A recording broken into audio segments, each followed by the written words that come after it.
అటు మీడియాతో సజ్జల రామకృష్ణారెడ్డి మాట్లాడుతున్నారు. లైవ్ ద్వారా చూద్దాం.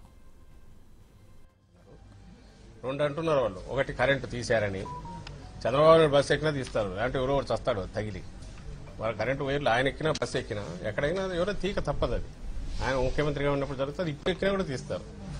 ఒకవేళ తీయకపోతే ఆయన మళ్ళీ కంప్లైంట్ ఇచ్చినా ఇస్తాడు. ఆ వైర్లు ఎవరికైనా తగలొచ్చు, తెగి పడవచ్చు. అందువల్ల ఆ సేఫ్టీ దీనికోసం అది చేస్తారు. అది అందరికి తెలిసిన విషయం. రెండవది, భద్రతా వైఫల్యం దాడి జరిగినప్పుడు భద్రతా వైఫల్యం అనేది మెయిన్ అవుతుంది. అది డిపార్ట్మెంట్ తెలుసుకుంటుంది, గవర్నమెంట్ తెలుస్తుంది. ప్రతిపక్షంలో ఉన్న వాళ్ళకి కావాల్సింది అడిగితే ఎవరు దాడి చేశారో పట్టుకోమని అడగాల. అది అడగట్లేదు ఎందుకు? ఇక్కడ దీని నుంచి డైవర్ట్ చేసి చేతులారా చేసుకున్నారో లేకపోతే చుట్టూ ఉండేవాళ్ళు సరిగా లేరని చెప్పే ప్రయత్నం ఏదైతే ఉందో అది తమ మీద వస్తున్న దాన్ని తప్పించుకోవడానికి తెలుగుదేశం పార్టీ వేసిన ఎత్తుగడ తప్ప ఇంకోటి కాదు. నిజానికి భద్రతా వైఫల్యం గురించి వాళ్ళు ఏం చేయగలరు? ఇక్కడ ఎవరైనా భద్రతా వైఫల్యం వల్ల జరిగిందంటే అప్పుడు అలిపిరి సంఘటన జరిగింది. నాకు గుర్తుండే అప్పుడు రాజశేఖర రెడ్డి గారు అది భద్రతా వైఫల్యం అని ఏమనలా, సంఘీభావంగా వెళ్లారు, మౌన దీక్ష చేశారు. ఎందుకంటే ఇన్సిడెంట్ జరగడం అనేది అటాక్ చేసేవాడు ఎంత భద్రత ఉన్నా ఏ రకంగా చేయించుకొని వాడికి ఉంటుంది ఆలోచన. దాన్ని డిఫెండ్ చేయడంలో పబ్లిక్ లో ఉన్నప్పుడు కుదరకపోతే ఎందుకు కుదరలేదు, ఏమన్నా అలాంటి లేయర్స్ అనుకున్నది లేవా, వలయాలు కానీ ఇంకోటి కానీ సెక్యూరిటీ తగినంత లేదా అనేది తర్వాత చూసుకుంటారు. బట్ ఇమ్మీడియట్ అటెన్షన్ దేని మీద ఉండాలి? అరే కొంచెం ఇది అయితే మనిషికి ఏమయ్యేది అనే ఆలోచన రావాలి. ఎవరు అటాక్ చేస్తారో వాళ్ళు ఎక్కడ ఉన్నారో పట్టుకోమని అడగాలి, త్వరగా కోలుకోమని ఆకాంక్షించాలి. మా వాళ్ళు ఎవరన్నా గానీ వాళ్ళని అంటున్నది కరెక్ట్ కాదని వాళ్ళు అనుకుంటే మీరు అంటున్నది కరెక్ట్ కాదబ్బా మాకు సంబంధం లేదని చెప్పచ్చు. అంతేగాని వాళ్లే కంక్లూజన్కి వచ్చి they are in the government అన్నట్టు ఇంకోటి అన్నట్టు డెసిషన్ మేకర్స్ అయినట్టు అది భద్రతా వైఫల్యం, కరెంటు తీసుకొని చేతులారా చేసుకున్నాడు, డ్రామాలు వేసుకున్నారు, ఇవన్నీ అనడం చూస్తే మరింత బలపడుతుంది మా అనుమానం. వీళ్ళే దాని వెనుకున్న ట్వీట్లు తర్వాత ట్వీట్లు పెట్టడం. అవును అవును చంద్రబాబు దాన్ని ఖండించారు, లోకల్ డ్రామా అంటారు. అదే అన్నా కదా, ఆయన అట్లా ఖండించడము, ఆయన కూడా ఏదో అధికారుల మీద చర్యలు తీసుకోవాలన్నాడు. ముందు వాడిని పట్టుకోమని కాదు, ఈయన త్వరగా కోలుకోవాలో దాని మీద కాకుండా ఎవరి మీద చర్యలు తీసుకోవాలి.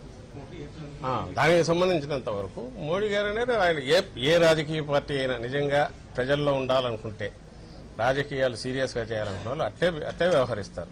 ఎందుకంటే ఈరోజు ఒకరికి జరిగింది రేపు ఇంకోరికి జరగచ్చు. ప్రజాస్వామ్యంలో రాజకీయాల్లో ఏదన్నా డిబేట్ల ద్వారా జరగాల, చర్చలు కానీ మనం అభిప్రాయాలు చెప్పుకోవాలా, విభేదించవచ్చు. అంతేగాని ఇలాంటివి జరిగితే రేపు జనంలోకి ఎవరు పోవాలనే కూడా భయపడతారు. ఇవి పరిష్కారం అనుకుంటే అలాంటివి ఎక్కడ జరిగినా ఖచ్చితంగా ఖండిస్తారు.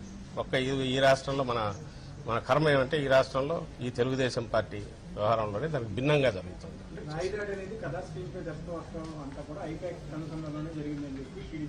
అదే ఇది ఎవడన్నా మనిషిని ఎవడు నమ్ముతాడా?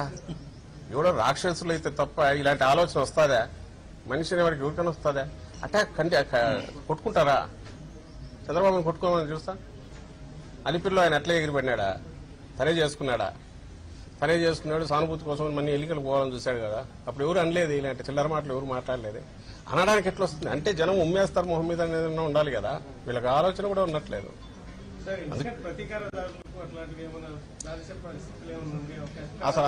అసలు ఉండవు. ఎందుకు ఉండవు అంటే వైఎస్ఆర్ కాంగ్రెస్ పార్టీ ఈ రోజు కాదు, ఇంతకుముందు కూడా అక్రమంగా ఏమేమి చేసినా ఎన్ని చేసినా, అలాగే తెలుగుదేశం పార్టీ అధికారంలో ఉన్నప్పుడు వాళ్ళు దాష్టీకాలు అవన్నీ ఎన్నున్న దుర్మార్గాలు ఎన్నున్నా కూడా శాంతియుతంగానే ఎదుర్కొంటూ వచ్చాం. ప్రజల తీర్పే కోరాం, ప్రజలు కూడా అట్లే ఆదరించారు. ఈ రోజు కూడా అంతే. వాడు ఎవడో చేసిన వాడు ఎవడో దొరకడం ఎట్లా, చట్టం దాని పని చేసే దానికి తగినట్టు మనం వీలైనంత వరకు వాళ్ళకి స్పేస్ ఇవ్వాలనే ఆలోచన. అలాగే ఇలాంటి వాటిలో పడడం కాకుండా అందుకే రేపొద్దున మళ్ళీ యాత్ర మొదలవుతుంది. ఈరోజు విశ్రాంతి తీసుకుని రేపొద్దున మొదలవుతుంది. అల్టిమేట్ ఇది ప్రజాకోర్టులో ఉన్నాం, ప్రజల నిర్ణేతలు వాళ్ళు నిర్ణయించుకున్నారు. చంద్రబాబు నాయుడు భయం, బాధ, అక్కసు, కడుపు మంట అయితే దాని నుంచి వచ్చిందే. ఈరోజు నిర్ణయించుకునే అది కనపడుతోంది. మేము మనం ఉండేది ప్రజలకు మనం చెప్పాలా, అక్కడి నుంచి తీర్పు పొందాలనుకుంటున్నాం. కాబట్టి ఆ మార్గంలోనే పోతాం తప్ప ఇలాంటి మార్గంలో పోము ఇప్పుడు కూడా. Thank you.